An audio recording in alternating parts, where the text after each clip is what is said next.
Welcome back to the fourth part. मैंने आपको last part में ऑलरेडी बता दिया था कि सतवाहना डायनेस्टी और शुड आई से आंध्र सतवाहना डायनेस्टी हमारे लिए हमारे इस चैप्टर के लिए बहुत इंपॉर्टेंट है। इस सब्जेक्ट में इस पे टॉपिक अगर सतवाहना डायनेस्टी पे नहीं बनता क्वेश्चन तो इस बंदे पे जो कि गौतमीपुत्र सत्यकर्णी एक बहुत इंपॉर्टेंट रूलर है सतवाहना डायनेस्टी का, इस बंदे के ऊपर क्वेश्चन जरूर बनेगा। तो इसमें मैंने आपको पहले ही मैंने आपसे बताया था कि मैं नेक्स्ट पार्ट में इसके बारे में ब्रीफली बताऊंगी आपको। तो describe the character and administration of the Gautamiputra Satyakarni and his achievement. है तो इसमें हमें बेसिकली कैरेक्टर के अचीवमेंट के बारे में बताना है। कैरेक्टर की बात करें तो पावरफुल और करेजियस रूलर था ये। Is known for his bravery and success in wars, protector of Brahmanical order. ठीक है, अपहेल्ड इसने वैदिक ट्रेडिशन और सोशल स्ट्रक्चर का बहुत ही प्रोटेक्ट करा है।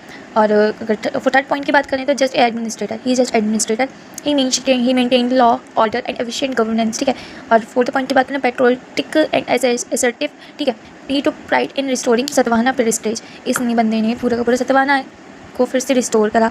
रिलीजियस टॉलरेंट की बात करें through a supporter of Brahmanism, he respected other faiths in like Buddhism. हाँ भाई, ये बंदा ब्राह्मणिज्म को फॉलो करता था और शुड आई से ये सनातन धर्म को फॉलो करता था, हिंदू धर्म को फॉलो करता था, बट इसने अदर धर्मों को भी रिस्पेक्ट दी। और उस टाइम पे बुद्धिज्म बहुत क्रेज़ पे था, बुद्धिज्म और हिंदुज़म बहुत क्रेज़ पे थे। ठीक है, अब हम इस बंदे के अचीवमेंट्स की बात करें तो इसकी फर्स्ट अचीवमेंट है मिलिट्री अचीवमेंट। मिलिट्री अचीवमेंट में he defeated the western Krishnappa ruler Nahapana. ठीक है, इस बंदे ने नहापना के रूलर जो थे उसको डिफीट करा।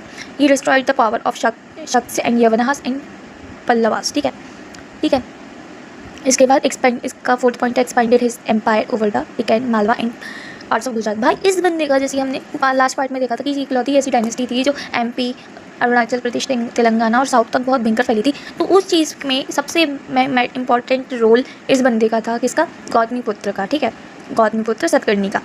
इसके बाद हम इसके सेकंड पार्ट में देखें, मतलब सेकंड पॉइंट में देखें पॉलिटिकल अचीवमेंट। इसकी पॉलिटिकल अचीवमेंट की बात करें, he restored the lost glory of Satavahana dynasty. इस बंदे ने जो खोई हुई लॉस्ट ग्लोरी थी, ठीक है, सतवाहना की, वो वापस लाया। Standard the central administration and unified territories, इसने बहुत वास्ट तरीके से अपनी साम्राज्य को बढ़ाया। अब थर्ड पॉइंट की बात करें, दैट इज इकोनॉमिक अचीवमेंट्स।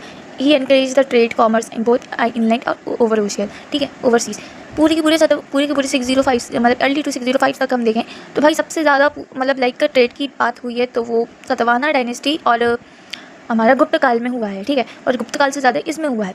तो he encourage trade and commerce both island, inland and overseas, इसमें बेसिकली जो रोमन्स के साथ ट्रेड हमारा होता था इसमें टोटली मेंशन्ड है। उसके बाद हम सेकंड पॉइंट इसका देखें तो issued coins including reconstruct coins of Nahapana and symbolic victory. ठीक है, इसके बाद हम फोर्थ पॉइंट देखें इसका, that is social and religious contribution. इसका सोशल एंड रिलीजियस कंट्रीब्यूशन में क्या वो कंट्रीब्यूट करा है इस बंदे ने? He promoted Brahmanical and perform the Vedic rituals. इस बंदे ने ब्राह्मणिज्म को प्रमोट करा है एंड वैदिक कल्चर को परफॉर्म करा है। He supported social order based on the वर्ण सिस्टम। ये बंदा सोशल ऑर्डर के सोशल ऑर्डर को सपोर्ट करता था। ठीक है, ऑन द बेसिस ऑफ वर्ण सिस्टम, लाइक अगर ब्राह्मण तो ब्राह्मण की क्या कैटेगरी है ऐसा उस चीज़ पर ये सपोर्ट करता था। Showed tolerance towards Buddhism. Okay, इसका फिफ्थ पॉइंट हम देखें तो that is cultural achievements. Known for the Nasik inscription. भाई ये इंपॉर्टेंट लिखना तुम, known for the Nasik inscription by his mother Gautami Balashri. ठीक है, which he praises his qualities. ठीक है, ये भाई उसमें क्या सीन था कि ये जो बंदा है नासिक इंस्क्रिप्शन के लिए बहुत ही फेमस है। ठीक है भाई, काइंड ऑफ नासिक इंस्क्रिप्शन इस बंदे के लिए बाय हिज मदर। ठीक है, किसकी वजह से? इसकी मदर की वजह से। ठीक है, विच इम्प्राइज क्वालिटीज़, नासिक इंस्क्रिप्शन की वजह से इसकी प्रेसेस क्वालिटीज़ आई, मतलब इसकी क्वालिटीज़। ठीक है, जो भी तुम समझ ही गए होगे। His region market stability and cultural growth.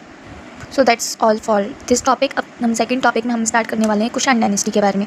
हाँ, और हाँ, आई एम नॉट गुड, मैं गुड नहीं हूँ ना, मैं फर्स्ट टाइम ये चीज़ करूँ बिकॉज मुझे इसी फील्ड में जाना है, मुझे टीचिंग फील्ड में ही जाना है। और आई होप कि ये चीज़ थोड़ी बहुत भी अगर आपको ये मेरी थोड़ी सी मेहनत आपको की हेल्प करे तो मेरे लिए बहुत बड़ी चीज़ होगी। एंड प्लीज़ आप मुझे सपोर्ट करिए, please, a humble request from my side.